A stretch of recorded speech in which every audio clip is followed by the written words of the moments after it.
Okay, so this is the poem name. I I had asked you all to I had asked you all to prepare this statement before I started this class. Okay, I hope you are. Uh, okay, so let's start this session. Let me start this recording.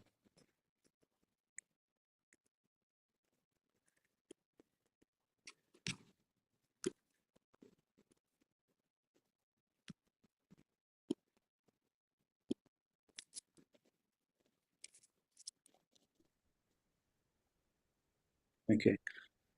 Hello, everyone. I welcome you all in this essay session on uh, for UPSC preparation 2025, and I welcome all those who are watching this session live, and also I extend a welcome to those who would be watching this session in its recorded format.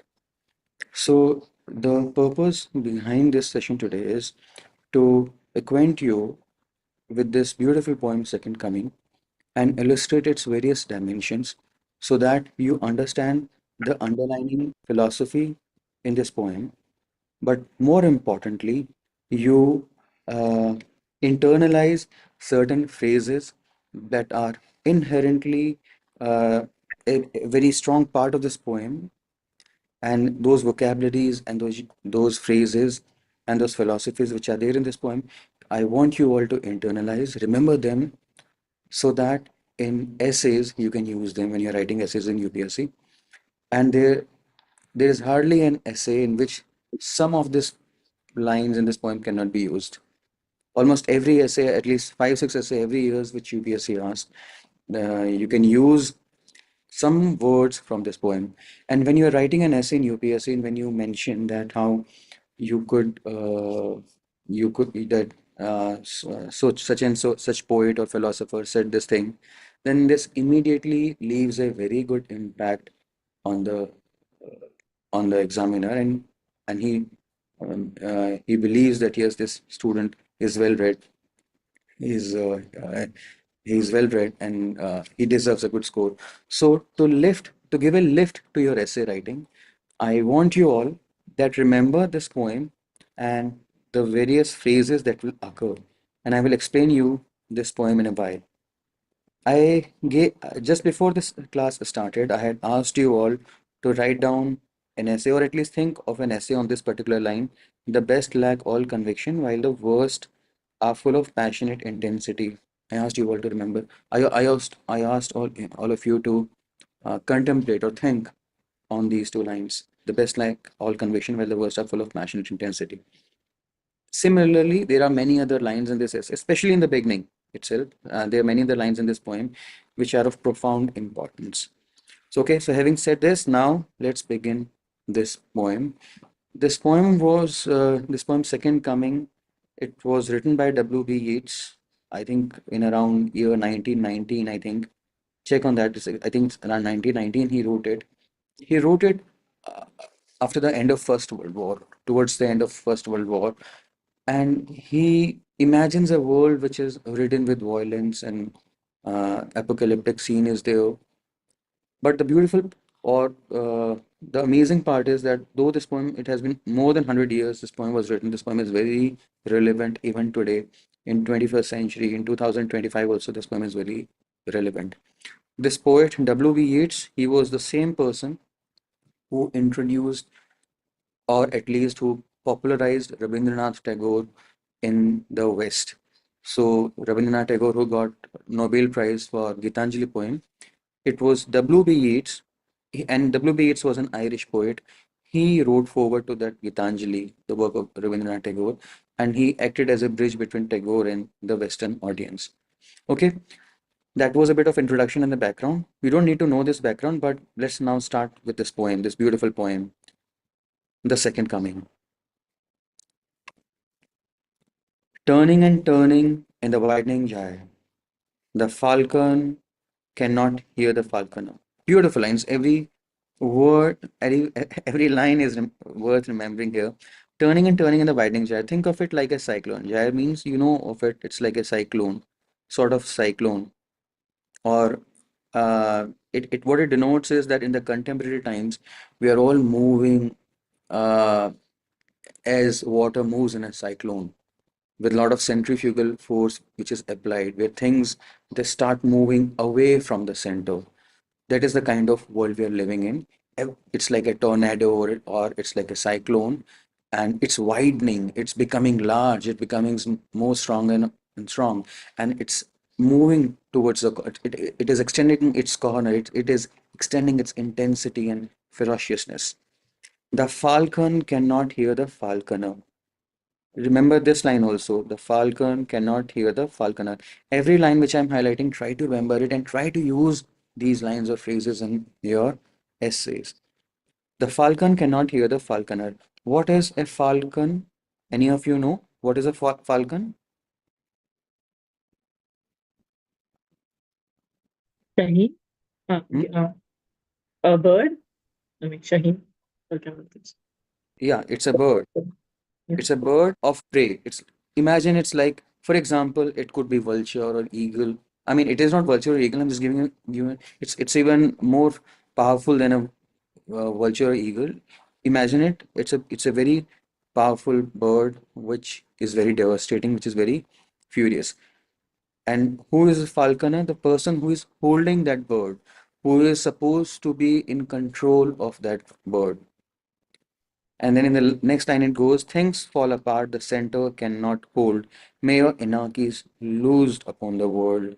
Beautiful lines. Every line is worth gold over here.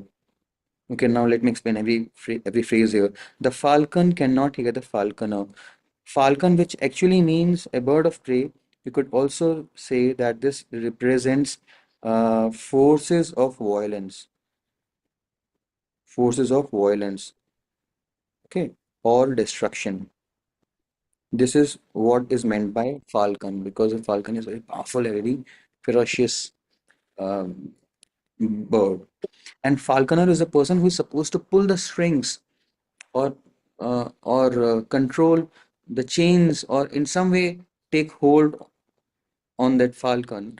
But today what we say is the falcon cannot hear the falconer. These forces of violence and destruction that exist in the world, they are not in the control of those who are in the position of power. So, where can you apply them? You can apply them to a wide range of places in science and technology, in science and technology, in weapons, for example, weapons of mass destructions, in terrorism, which is there around the world today, or now we are having AI models, uh, even these social media and all these things which were once upon a time invented maybe for humanity's benefit, but now they have become so destructive that they are not under the control and command of the people or those institutions or those moral code of conduct which were supposed to hold them, those who were supposed to pin them at one point. Things fall apart. Things fall apart, the center cannot hold. This is a very iconic line, things fall apart. It's a very iconic line and of this poet, W.B. Yeats. And such is this immense poet popularity that many years after this poem was written, an African writer, he wrote a novel, and the novel was also titled as Things Fall Apart. Maybe someday I will tell you about that novel. And one of his statement I had also given you in essays, second essay test, was borrowed from one of the line that this person wrote, Things Fall Apart. This person who wrote this novel, Things That Fall Apart. Anyway, here it does not refer to novel. Here what it means is that this collapse of the system is taking place. What Things Fall Apart means, what it means is collapse of system is taking place. Collapse of system is taking place. The entire system is collapsing under its own weight. It's falling apart. Okay. And the center cannot hold. The center cannot hold those who are at the center, those who are in position of power, they cannot hold.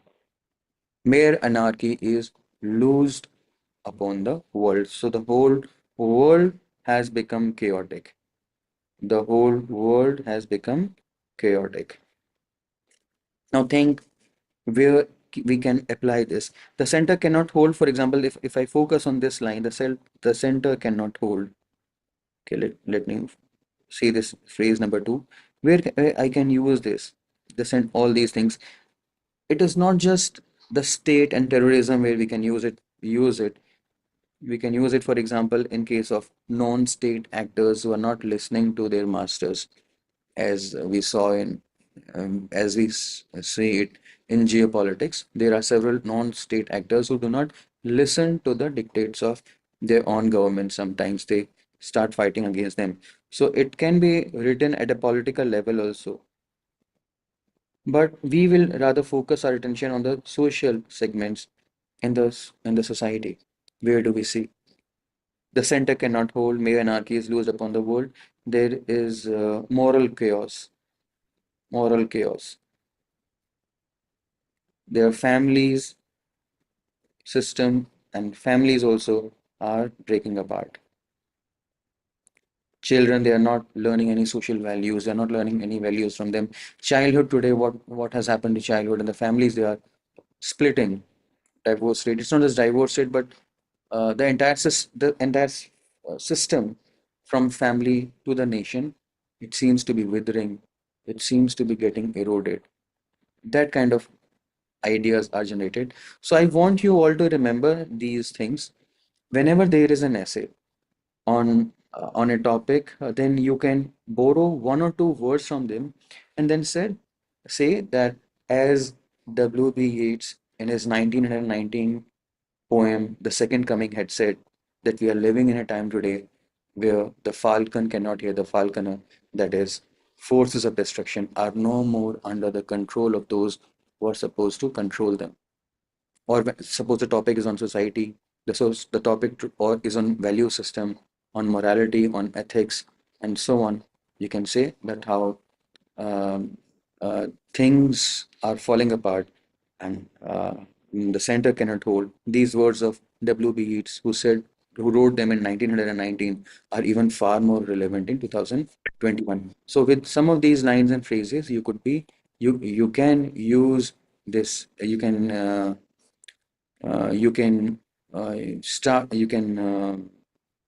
start or begin your essay.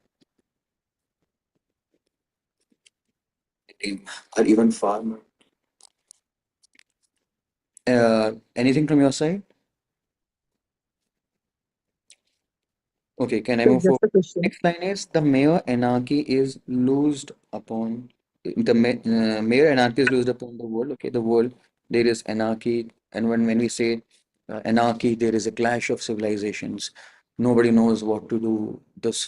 There are so many different value systems and so many different ideologies and thoughts to which we are exposed.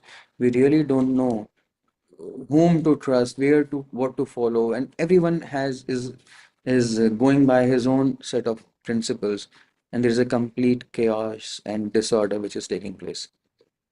Okay, now the next line that I'm going to pick up here is the blood dim tide is loosed and everywhere the ceremony of innocence is drowned. Amazing line, beautiful line. The Okay, I should mark the lines that you should remember. First is this: Falcon cannot hear the falconer. I've told you. Second is things fall apart, center cannot hold. And these this line also you should remember. Mere anarchy is loose upon the world. Now, the next line is blood dimmed tide is loosed, and everywhere the ceremony of innocence is drowned. Very beautiful line. The blood dimmed tide is loose. So, what it means? So much violence has taken place today that even the waters in the oceans, what it means, even the water in the oceans,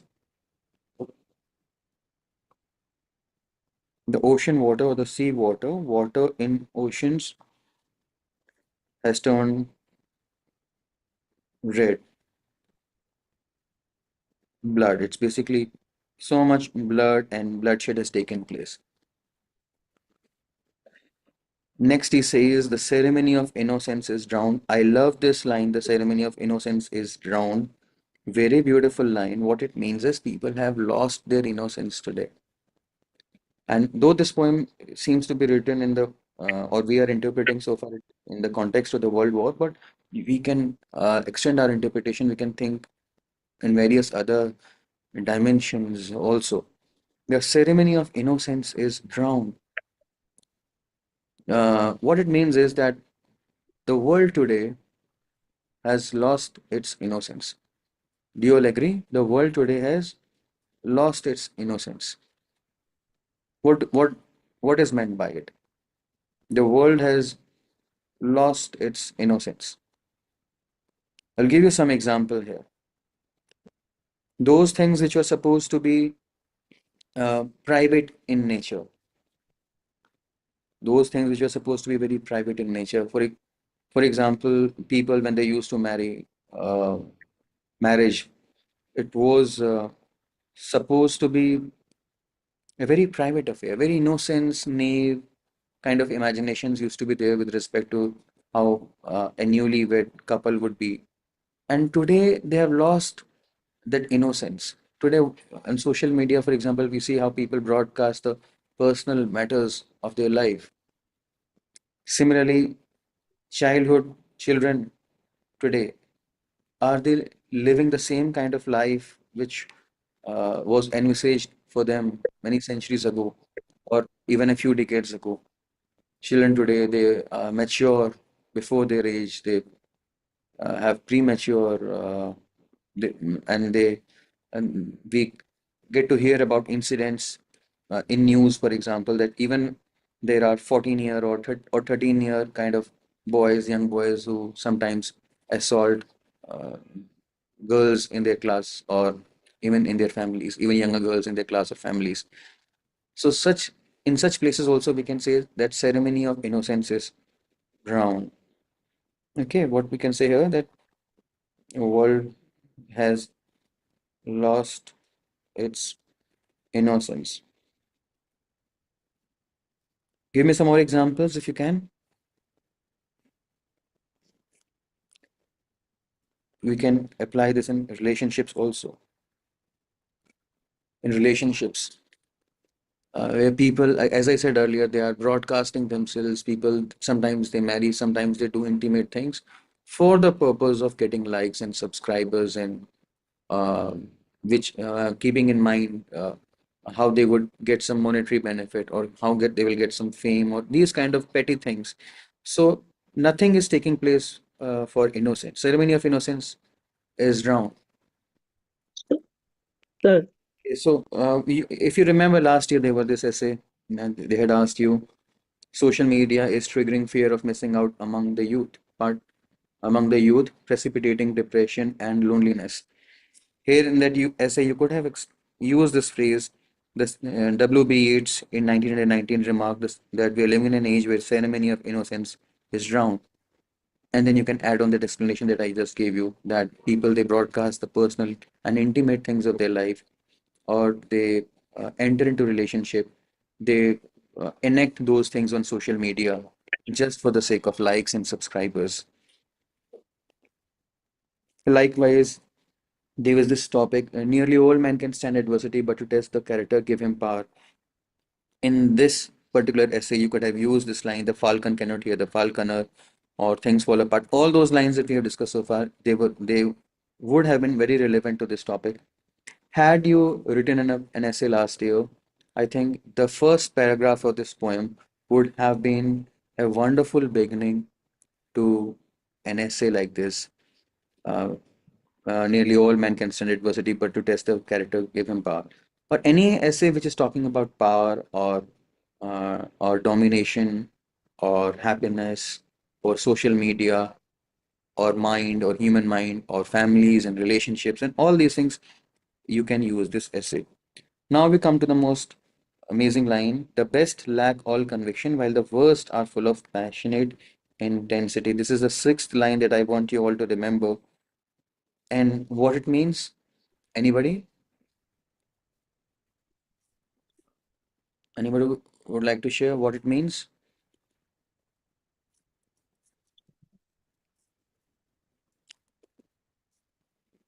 Hello? hello, sir. Can you hear me? Yes.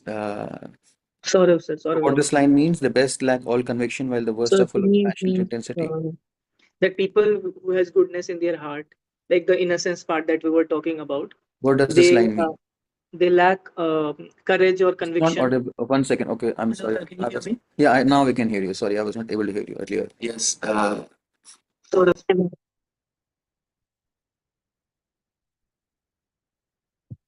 am I audible, sir?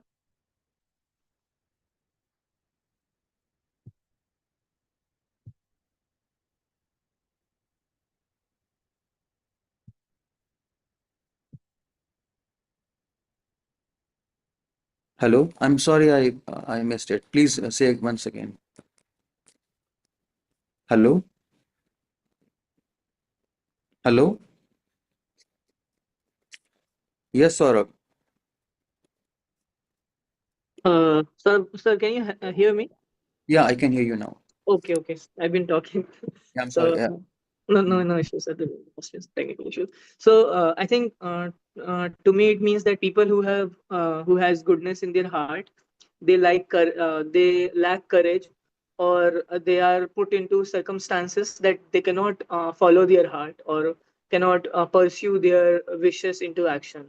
While the people who are worst, like evil persons who have like ulterior motives, self-interest driven people, they are so passionate about things that they pursue what they want. For example, we can talk about uh, religious extremism or caste-based violence in society, or things like that, or like corporates doing surrogate ads or misusing governance norms for profit motives, things like that.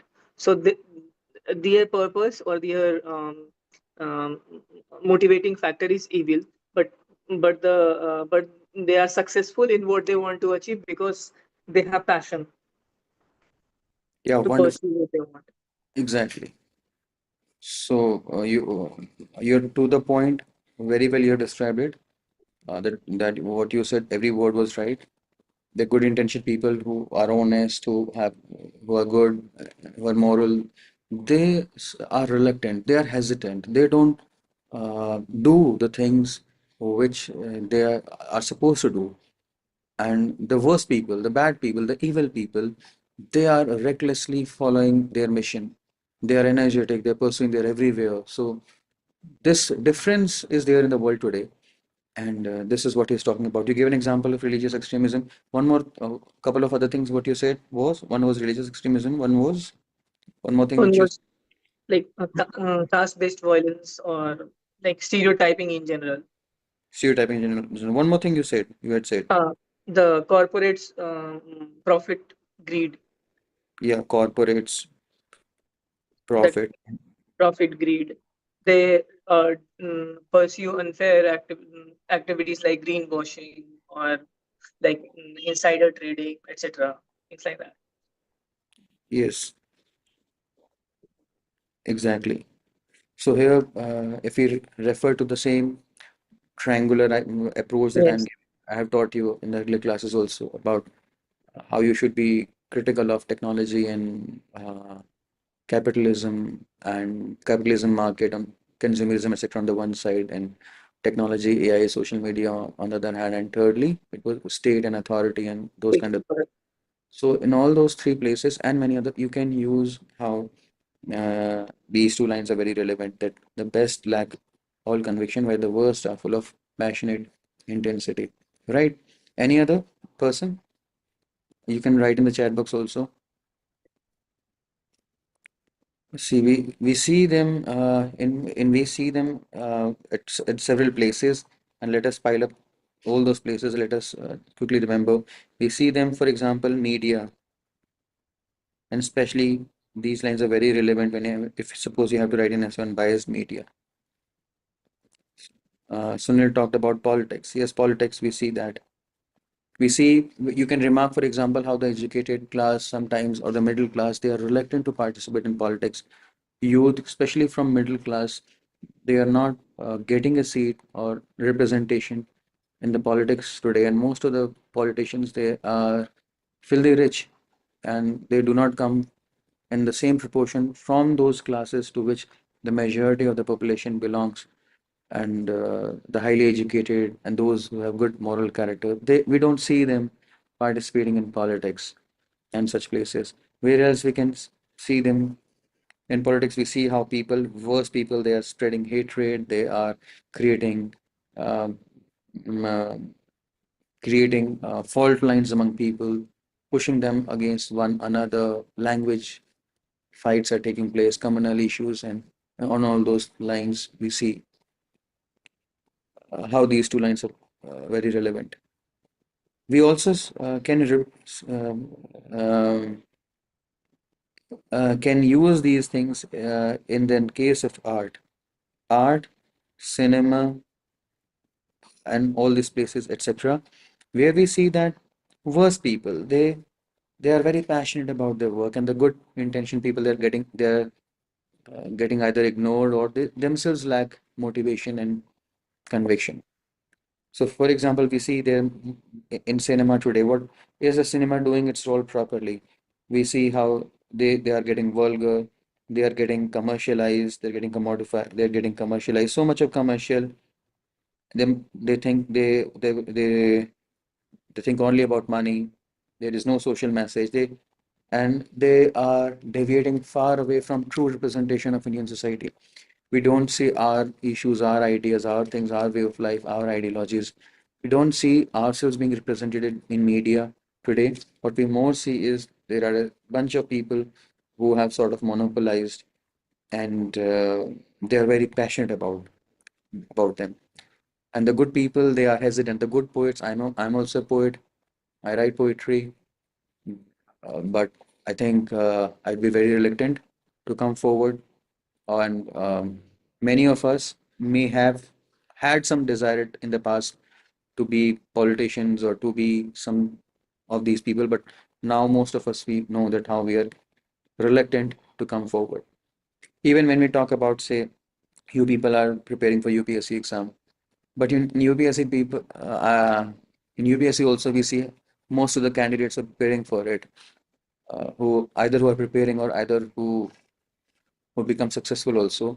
Are they really preparing for this exam, keeping social service and the national service in mind, or are they preparing for this exam, thinking about how success in this exam would lift their social status and get better access to materialist things, or leave them with more power with which they can dominate or take revenge or engage in retribution against all those people with whom they had not so harmonious relationship in the past.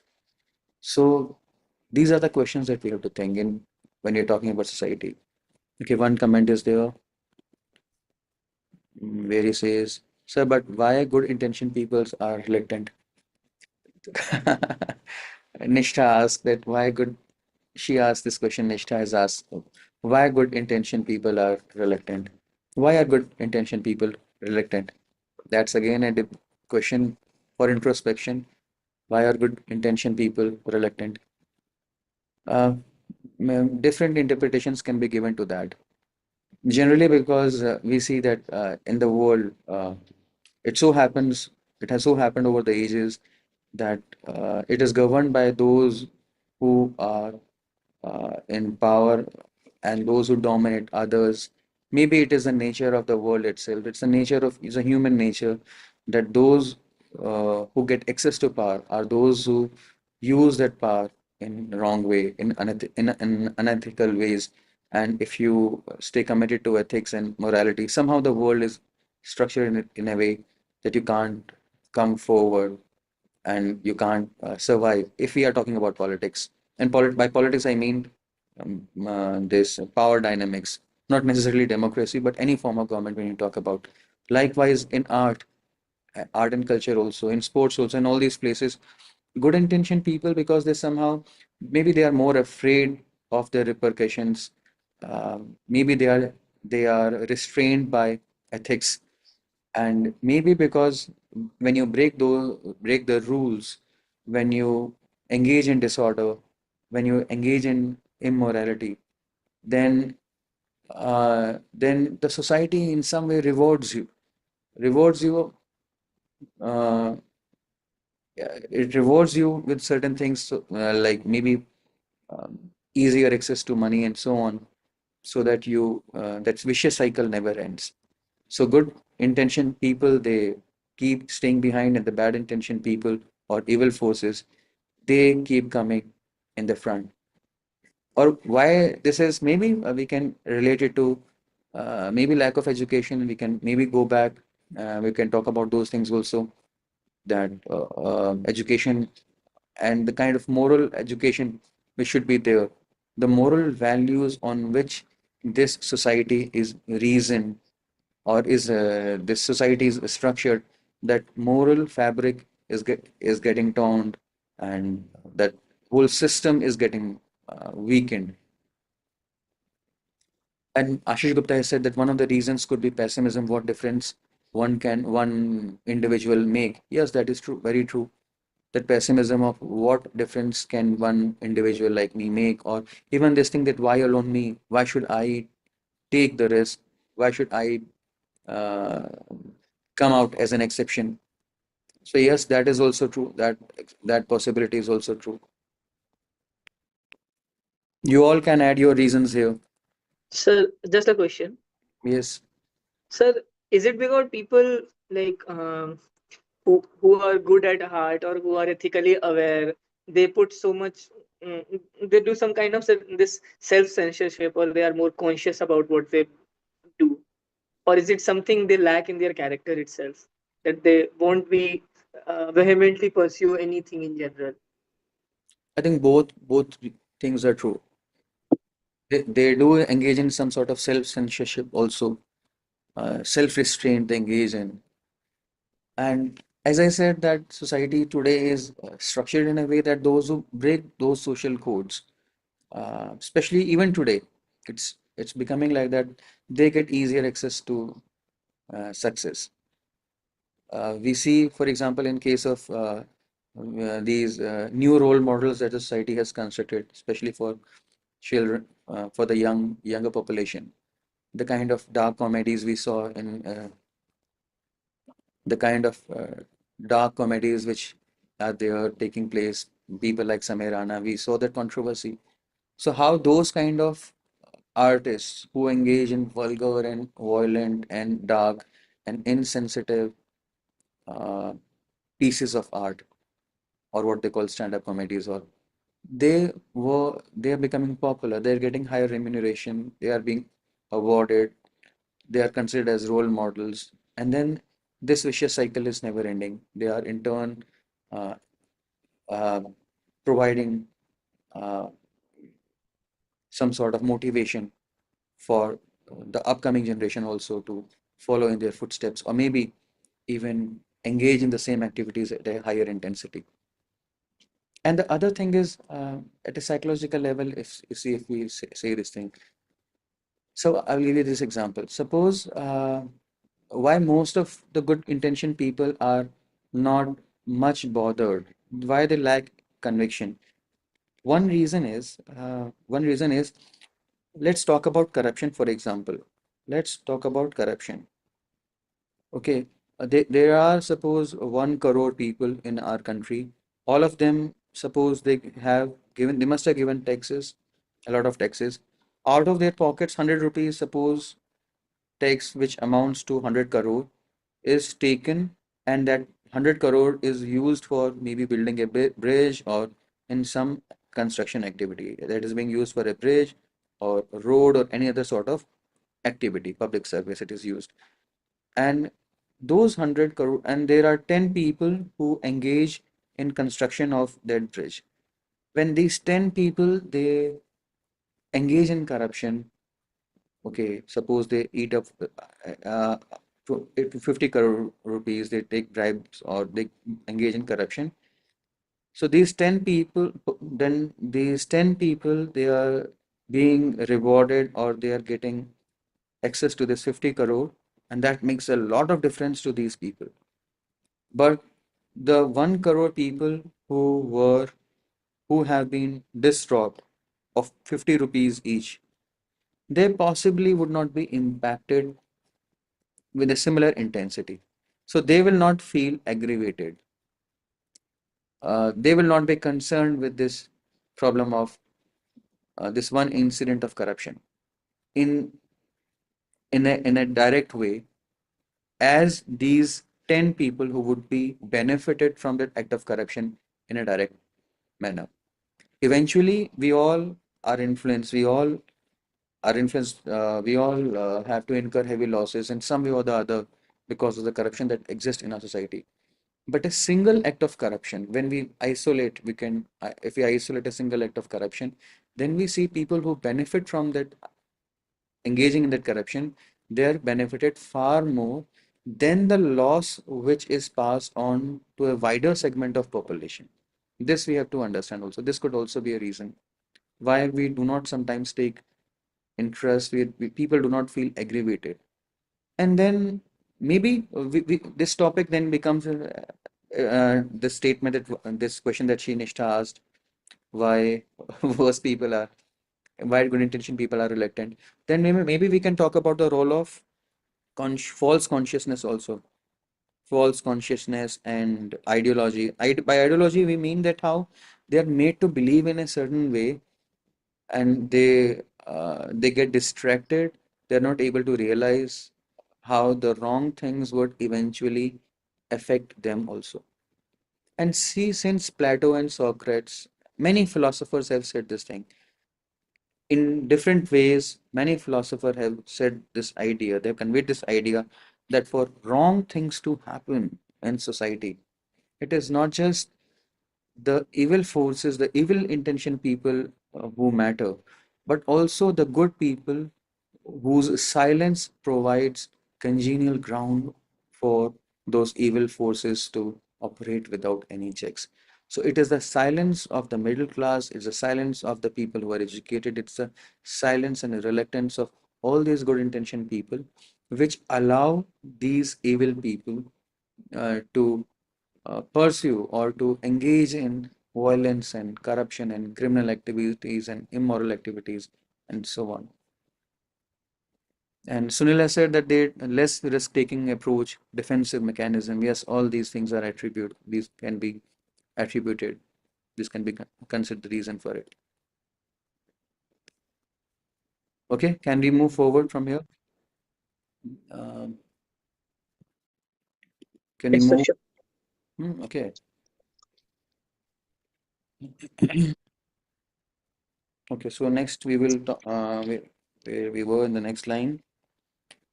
Now the Yes, poet is would be talking about. And see, I remember in last year I had discussed this poem. There was this guy. I think he later got this some 500 rank also in UPSC. He gave this example that how he gave an example from myths, or rather we should rather say Mahabharat. You remember Mahabharat?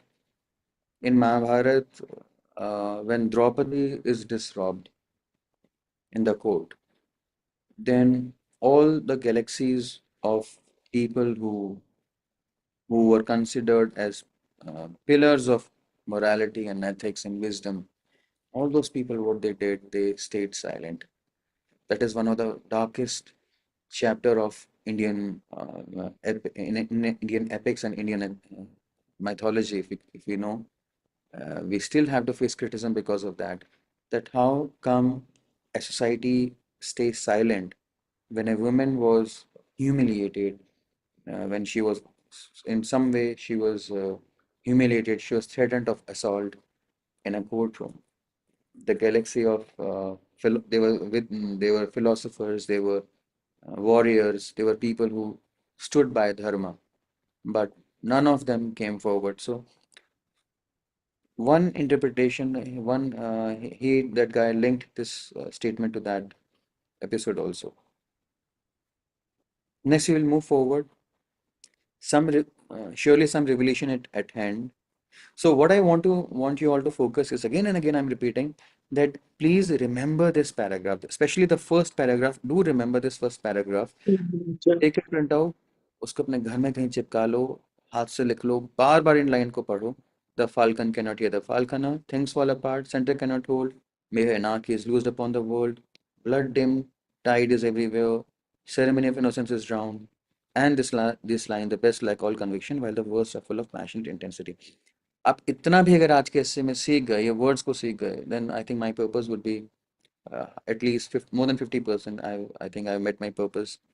But since we have started with this poem, let us continue with that. Let us see where what the next part of this philosophy is. Now, the poet, when he has talked about these lines, he is told that how difficult the situation is. Now he says something is about to be revealed. Some sort of revelation is going to take place now. And what is that? He says second coming. Now, what is and he says surely the second coming is at hand. What he means by second coming? This is an allusion or a reference to the idea of Christ. If you know Christ, at what point of time he came? He came at what we call it 0 AD or 0 BC. After 2000 year, that is around 2000 or like roughly around 900 years or 2000 years. Second coming, that is against something is descending on earth, and here there is a different people interpret it in different ways. The broad idea is that after 2000 years, a second kind of some great force is descending on this earth, and this force is very antithetical or very opposite to the kind of force which which was in Jesus Christ. So why do we remember Jesus Christ? Jesus Christ is somewhere is a person who is full of grace and full of humility and peace in his peace, love, compassion. Those are the kind of virtues which are reflected from his face. But the poet is saying now a second kind of force is descending on earth somewhere in the sands of desert. And what is that image? It is with a lion body with the head of the man. He's blank, gaze blank, and he's pitiless as the sun, and it's moving its slow thighs, while all about it, real shadows of the indignant desert birds. Again, birds of prey, eagles, vultures, etc. They're moving high up in the sky, or rather they have descended close to the ground because some sort of maybe carcasses or some other dead bodies are there. Basically, this is an apocalyptic scene. Very dark imagery is getting created. The darkness drops again, but now I know that 20 centuries, that is after 2000 years of stony sleep, were vexed to nightmare. That nightmare kind of situation has occurred by a rocking cradle. Cradle is where a child sleeps. And what rough beast? This rough beast refers to that lion whom they have just discussed. Its hour came around at last. Finally, that lion's time has came around, and he's slouching. Slouching means moving slowly in a threatening fashion. So he's moving. He's slouching. Where he's slouching towards? He's slouching towards Bethlehem. Now, what is Bethlehem? Bethlehem is a place in the Western imagination and the Western philosophy which is considered to be a very holy place, where considered to be a very holy place. In their terminology, we see it's sort of a place where civilization start. So at the place where civilization started, or it's a focal point of their uh, uh, where man was born, or the Christ was born. So at the same place where the Christ was born, they see that how after 2000 years things have taken a U-turn, and instead of Christ who was very peaceful, benevolent, loving, compassionate, we now see a ferocious animal slouching towards that place where civilization started or where Christ was born. And in the sky, we see that birds of prey they have came down to ground. They came near ground. Maybe they want to hunt, and very dark imageries the poet is imagining. So this poem it talks about a very apocalyptic scene, as if कयामत का आ गई है. The world is moving towards an end. So this kind of imagination the poet has generated. There's this word, there's this line, when a vast image out of spiritus mundi. So think of it. He's what the poet is imagining. It's like a collage of the scenes and the images which are there related to humanity. So, for example, now if I ask you, think about the last 2000 years, or rather, think about the 20th century, think about 1910, 1920, 1930. What comes to your mind? What are those images? World War is taking place, planes are there, battle tanks, bombs, devastation, politicians and leaders being killed, famines, uh, giant corporates. So all those images basically. Now think of those images. They have been put up in a collage as if the way we see these images in an exhibition. So poet is basically trying to make the things graphic here. So this is what it means. But the more important point is the central philosophy of this poem is that we're living in an age where civilization is uh, under stress, under some sort of centrifugal stress, like a cyclone, like a tornado, and things are falling apart. The constant elements of this society, they are falling apart. So these are the kind of words which this poem talks about. And there is anarchy, there is moral decay, there is fatigue in our values, in our system. Our virtues, they are getting eroded, dismantled, and so on. And violence and blood is everywhere. Innocence is lost. And best like all conviction while the worst are full of passionate intensity. Got it? And bar bar repeat इसलिए करिए अपने जहन में इस poem को डाल लो, बिठा लो, so that you can use this poem in a wide range of places. Whether you have to write about geopolitics, or whether you have to write about corruption, whether you have to write about family system, about society, in any place, social media, technology, AI, you can use this essay. Even if you have to write an essay on, suppose, artificial intelligence, somewhere you can use it. So that's you somewhere you can also write it how it was envisaged that computers and artificial intelligence would help humanity. But now we see how drones were activated and or were widely used to kill people in Ukraine and Russian war, in Iran and on. And this destruction, uh, destruction which is taking place in year 2024-25, it reflects the visualization which W.B. Yeats, the Irish poet, created 100 years ago in his poem Second Coming, when he said, "The falcon cannot hear the falconer." Are you getting how you can use these lines?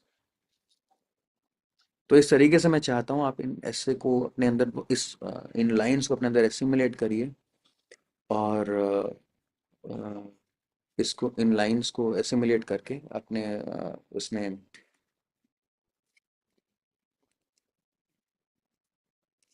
मैं चाहता हूँ ये I want this thing that you assimilate and you remember these lines and phrases and use them in the essay. Okay? Anything from your side so far? So for this line, the falcon cannot hear the falconer. Can Hmm. we equate falcon with a human being and falconer with the inner voice or our conscience? Yes, you can do that. Falconer can have many interpretations. It can, as I said initially, it could refer to the state and authority.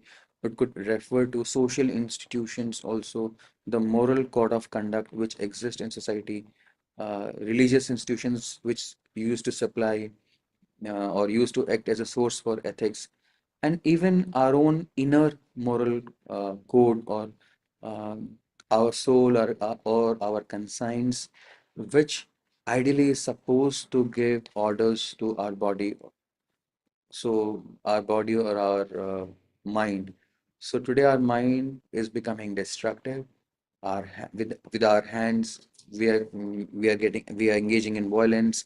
In our with our body, we are getting obsessed about uh, sensual pleasures, and with our mind, we are becoming more destructive and dominance and violence, and we are not listening to our own conscience and our own soul, which resides. So the body has lost the connection with the soul, and this is something which is reflected in what W.B. Yeats said 100 years ago in his poem, iconic poem, Second Coming, that falcon cannot hear the falconer. अरे तो इस तरीके से आप हाँ बहुत अच्छे से आप ये आपने अच्छा पॉइंट बताया. You can use this like that. Anyone else? अब मैं एक और चीज़ चाहता हूँ. I want one more thing. And what I want here, I want you all to, I want you all to, I will discuss with you some words. Okay. This was about the poem. This was about the poem. See, last year there was this essay, the cost of being wrong is less than the cost of doing nothing. There was this essay topic, the cost of being wrong is less than the cost of doing nothing. There also, you could have used these lines, the best lack all conviction, while the worst are full of passionate intensity. So, and this poem, it's not the first time teaching it. I taught it in the last year batch also. I taught it in 2023 also. Every year I teach this poem, and every year I say the same thing. Please remember these lines. You will find them very useful. And whenever the topic is given to you, whenever the question paper is there in your hand, you but sochna, you but think about it. कि which of the ideas or words you could use them, especially in introduction or in conclusion or even somewhere in the middle. Okay, now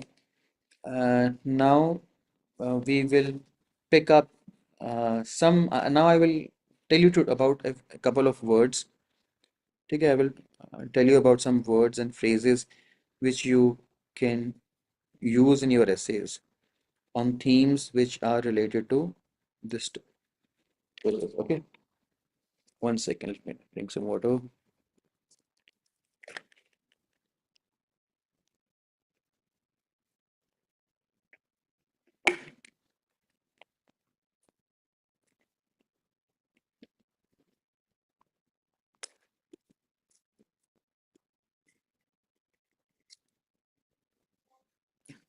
Okay, so now uh, I will share with you a couple of words and phrases for essay writing which are very relevant to the themes that we are discussing now. Okay, so some words and phrases which I picked up.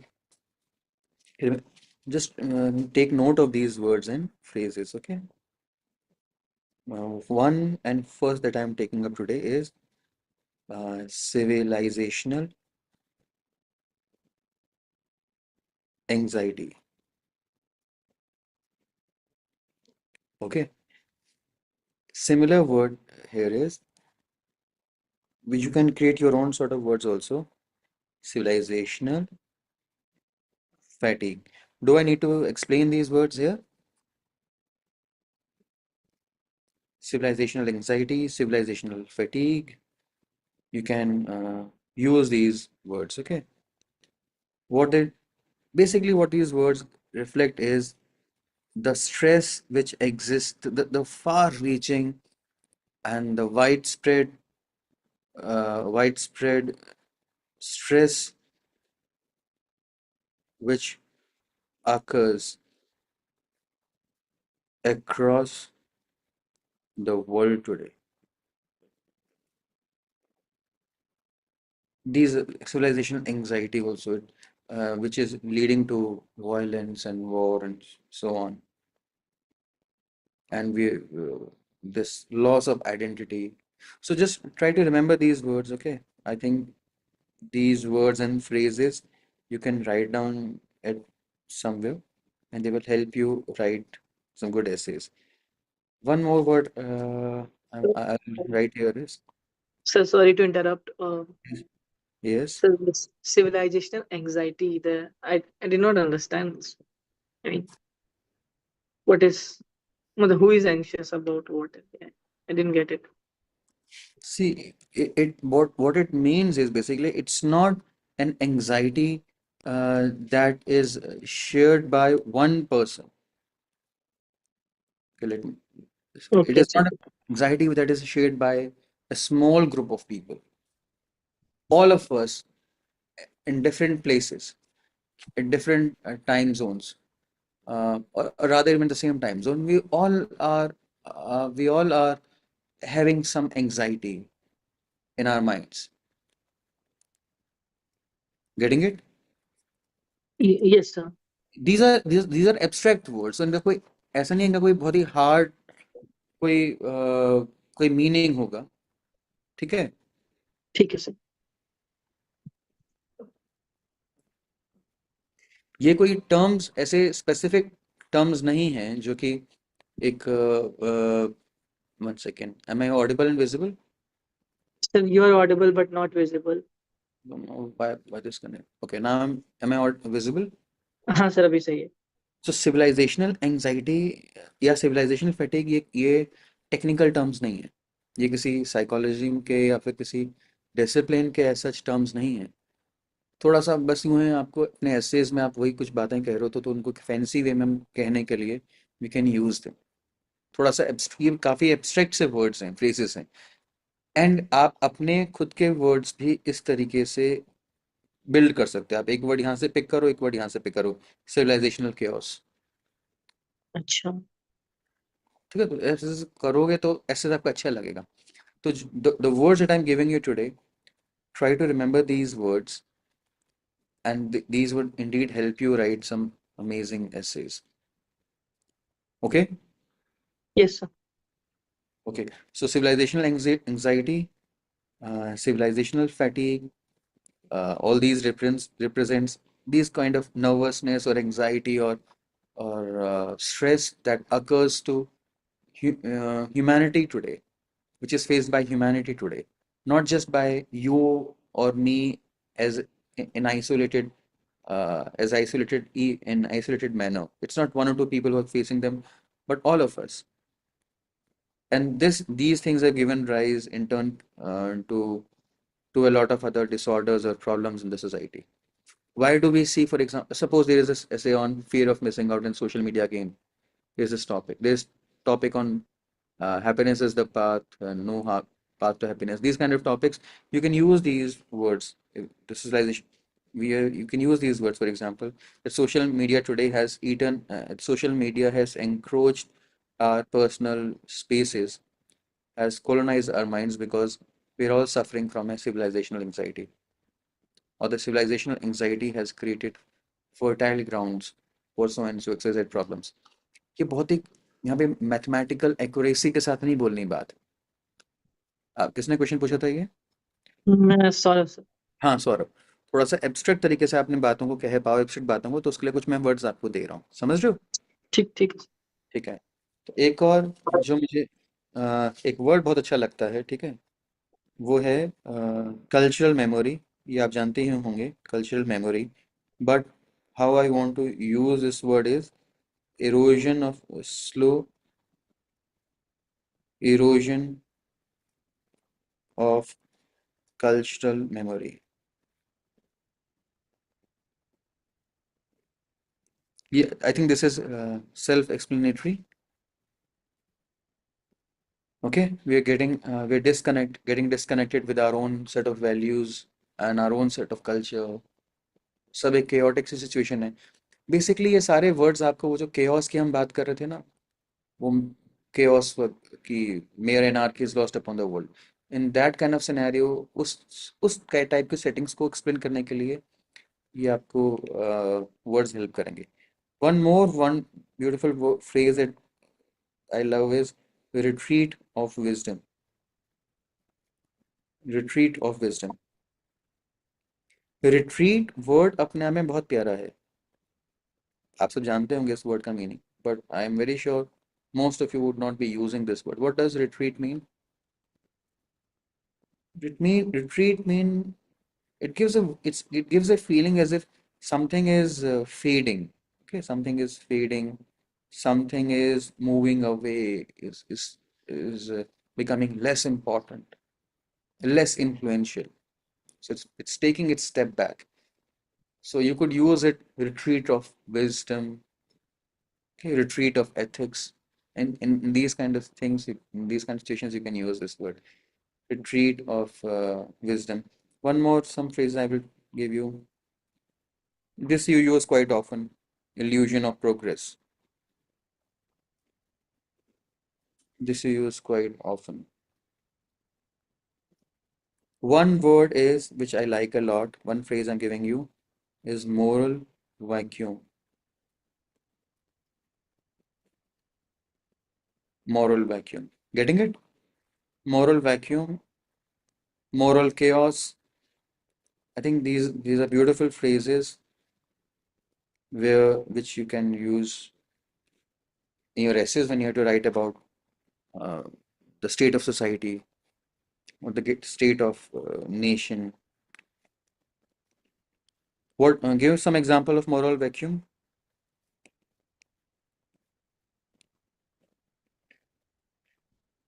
Like someone talks about men and women, gender equality at public places, but Mhm. practices gender discrimination at home or Mhm. unfair distribution of work at home. Mhm. Yes, fine, perfect. And one last I will give you today. There are many, but some are just towards the end of the session, I think. I think I will do this in the remaining sessions also. I will give a list of 5 or 10 some phrases which you should add up immediately in your vocabulary. One more I noticed here is, and I love it a lot, are conscience, conscience in exile. We are living in a society where conscience has been sent in exile. And these words are wonderful because everyone knows their meaning. Matlab, even if someone is reading them for the first time, especially an examiner, you would be able to guess their meaning. What does it mean? A conscience in exile? Conscience in exile.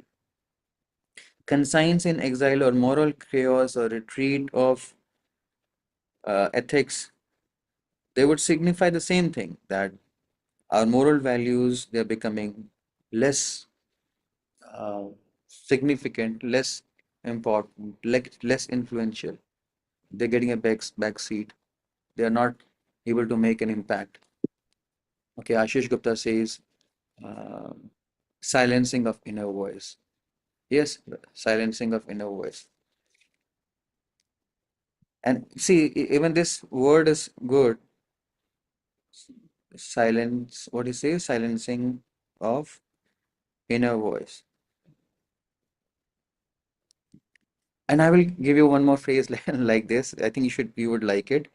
From your, I'm building it, I'm improvising your own statement itself. Inner voice has been muted. Muted. So our inner voice has been muted. Your conscience has been muted. Muted, मतलब suppressed. It's not given any expression. वो दब गई है वहाँ पे. तो these kind of words, try to use them in your essays. So they will make a very positive impact. Okay? आज के लिए इतना काफ़ी है. And we will come up with some more set of words and phrases in our next discussion. In our next discussions. Okay? So with this, I would be closing today's discussion. Anything from your side?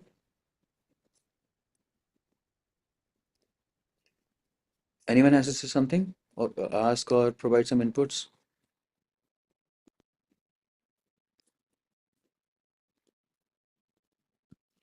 Okay, Sir, are so we going to cover more poems in future sessions, or will you recommend us reading some more poems on our own?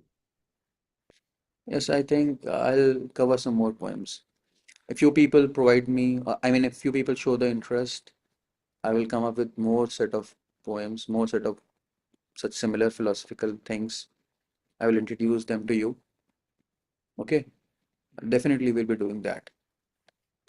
I Okay, love it, and I think this will really give your essay that uniqueness. It will set it apart from the rest of the crowd. So we will be covering with more poems and more poems. And my what I try basically is to include those poems which are less voluminous, 1 page maximum, around 1 or 2 page, so that you can also read and cover them, and which are easier to remember, and which don't need a lot of illustration or background or knowledge of literature to know to understand. But maybe I will advise you to read some such poems also, which are very lengthy, but at least just know the philosophy behind those poems and just focus on 1 or 2 paragraphs and stanzas itself, and they will help you uh, uh, generate some good content. I will do that in the remaining classes also. Okay. This depends upon slightly on your motivation and energy levels also. Okay, so with this, I'll bring an end to today's discussion. I hope this was beneficial to you all. Thank you all.